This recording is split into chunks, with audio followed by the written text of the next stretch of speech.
morning children. I'm Sharmila Miss here once again. Okay, welcome to the 7th session of our science online classes for the standard of 6. Okay, you know already we have completed 3 lessons. Now we are going to the 4th one. Okay, so we will see what is our 4th lesson today. Okay, now for example, you want to purchase some vegetables. So you're taking a big bag, you're going to the vegetable shop, you're purchasing all the varieties of vegetables and you are coming back home. So after you come back home, what is your next step you are going to do? You have to separate or you have to segregate all the vegetables. How do you do this? You know the size of the vegetable, you know the shape of the vegetable, you know the color of the vegetable, or you know for what purpose it is being used. So based on all this, you are going to separate them. Okay, now for example, you will separate all the onions. You know what is the color of the onion, what is the shape of the onion. Okay, so according to that you will separate. Then you will separate the tomatoes. So like this, one by one, you will separate the brinjals, you will separate the potatoes, you will separate the lady's finger, you will separate the radish, beetroot. So like that you will separate all the vegetables. So how you have done this? Because you know the color of it, you know the size of it, you are familiar with all this. So based on this you were able to separate. Okay, so this separating of the vegetables, okay, example I have given as vegetables, in other words scientifically it is called as material. So separating of all these materials only is our next chapter. So that is sorting materials into groups. Okay, sorting means what? Keeping them into different things. Okay, each thing has to be kept in its own way. So that is only called as sorting. So as I gave you the example of vegetable, so that only is called as materials. Okay, so how all this is being done? So what are the basic principles we need to find out to separate all these materials? Okay, so the first point is objects are made of one or more materials. Objects means what? Things. Okay, now for example, a chair, a table, okay, or a cooking vessel, or a TV. So whatever it may be. So accordingly, how it has to be made. Okay, so objects are made of one or more materials. Okay, they use either one material or they use more than one material. Okay, the second point is materials may be glass. Okay, so the things can be made out of glass, metal, metal means iron, steel, all this.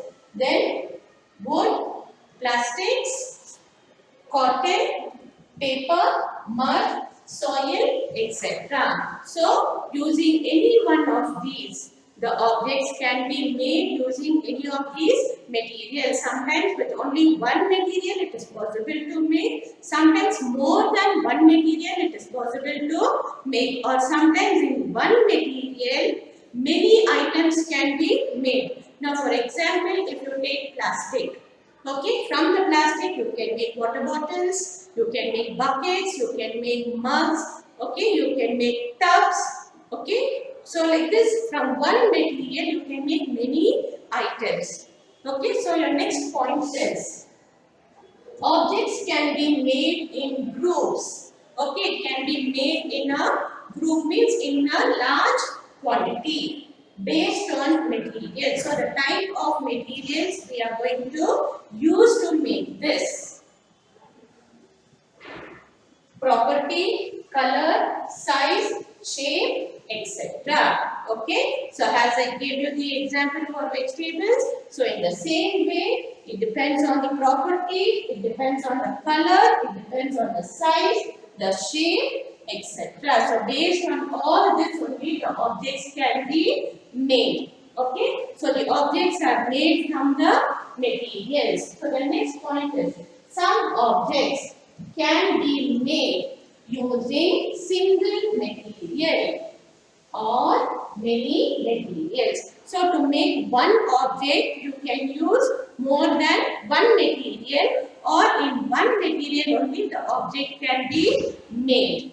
And next is from one material many different objects can be made. So that is As I gave you the example of plastic, so from one material, many things can be made. Now, for example, even wood. Okay, from wood, the doors can be made, the windows can be made, the tables, the chair, the furniture, the cot. So, all this can be made out of wood. So, wood is a single material and number of objects made are many. Yes, children. Now, next we'll go on to the properties of materials. Okay. So, properties of now we'll see the properties of materials. Okay. So over here the properties of materials. Okay. How the materials can be used to make the objects. Okay. Materials to make an object depends on means on what it is based. Okay. Properties. What type of property the material has. And then what is the purpose of making the object, okay, and for which the object is used, okay. So for what the object is used, so depending on that we use the materials, okay. Now for example, if you take a tumbler means it has to be made out of steel, or it should be made out of glass, or it should be made out of any metal, okay. See, steel, plastic, glass, or any other metal. Now, for example, you think, for what are we use tumbler?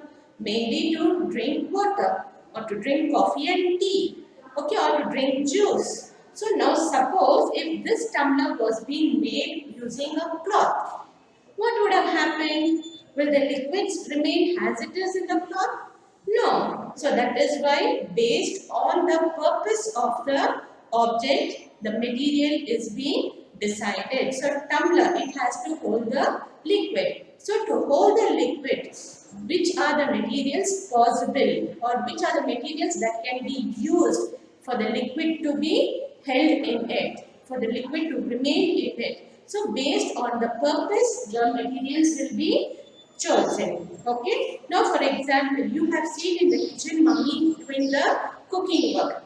Any one time, have you seen any vessels that are made out of paper used for cooking purpose? No, you cannot see, because you know paper burns very quickly when it is heated. It is a good conductor of heat. So this cannot be used to make the vessels which are necessary for cooking. So the things which can withstand the heat when it is kept on the stove, only such type of materials can be used to make the object, that is the vessels which are needed for cooking. Okay, so over here, see, paper cannot be used for making vessels used for cooking, because paper can burn very easily. It will burn and it will vanish away into ashes. So it cannot be used for cooking purpose. So that is why the materials which are required to make the vessels, okay, which can withstand the heat, which will allow the things to be cooked inside. So only those type of materials will be used to make these objects. Okay. So the next we'll go to the appearance of the materials. Yes, children. We already saw the properties. Okay. So now we'll be seeing the appearance. What is the meaning of appearance? How does it look? Okay. So the minute we say appearance itself, it shows us how it looks. Okay. So the material, how does it look? Each material has got its own look. Some materials, the minute when you see anything made out of wood or a door, you can know that it is made out of wood. Or anywhere when you go, if you see a piece of wood lying anywhere, you will be able to identify that it is wood because of its appearance, or because of its color, okay, or because of its texture, the quality of it. So you will be able to identify. Okay, so over here, each material has a different look. Okay, so all the materials don't look the same. The metals have got a different look.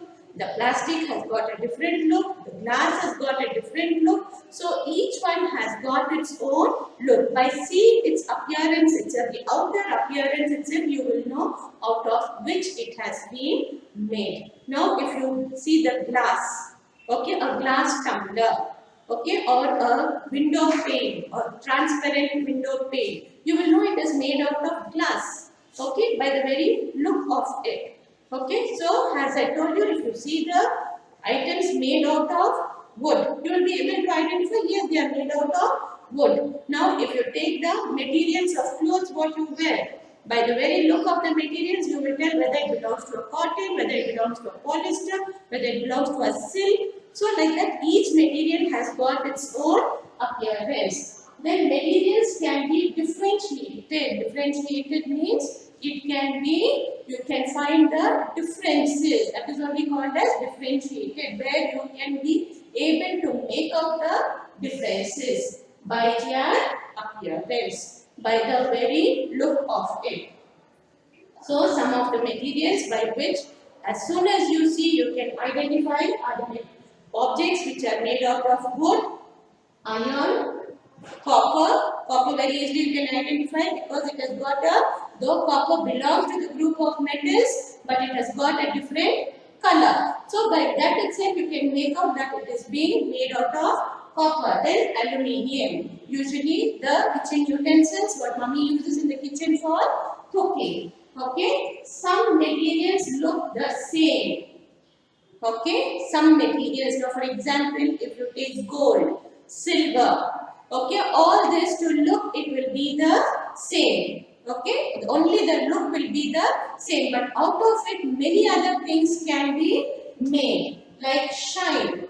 Okay, some materials will look the same because of its shining. Okay, because of its shine. That is lustrous. Lustrous means because of its shine. And some materials can be made out on the top surface of it. When you touch it, you know it is rough or whether it is smooth. Okay, and then by the dullness. Dullness means which gives a very poor look the minute you see it. Okay, now for example, if you keep wearing the clothes which are very old, by the very look of it, you can say these clothes have become old. Or when you put on a new dress, everybody can make out that you are wearing a new dress because it gives a good look. So that is the meaning of dullness. Okay, which does not give a good appearance and which gives a good appearance. And then next we'll see about the hardness or the softness of a material. Yes, children. Now we'll see the hardness. Okay, that is whether the material is hard material or whether it is soft material. So how do you know? Okay, unless you touch, then you will not know whether it is soft or hard. Sometimes by looking at itself, you will know it is soft or hard. Okay, so materials which can be compressed easily. Compressed means what? Which can be pressed. Now, for example, you take a sponge. You take a piece of sponge, in one hand itself you can squeeze it. You can make it into the smallest portion of it. Okay, so it can be compressed. Compressed means it can be made small. So such type of materials are called as the soft materials. Okay, so example I have given you cotton, wool. Okay, and the materials which are difficult to compress, that is which you cannot which you cannot hold it tightly. Even if you hold it tightly with all your strength, it cannot become small. Now, for example, you take a piece of wood or you take an iron nail, okay, or a piece of iron. Even if you hold it tightly in your hand with all your strength, if you compress also, when you release it, it will be the same size and the same shape. So, those things are considered to be hard. So, example I have given is iron and wood. Okay, so this is about the hardness of the material. So now what we have done, okay, we saw how the materials can be grouped based on what, and then we saw the materials can be grouped according to their usage, how it can be used, how the objects can be made according to the uses, and then according to the colors, according to the size, according to the look, appearance. So all this we saw in this session. So in the next session, we'll see the other part of the lesson. If you have any doubts, make a note of it and keep, and then you will clear your doubts whenever you bring your doubts forward to us. Thank you.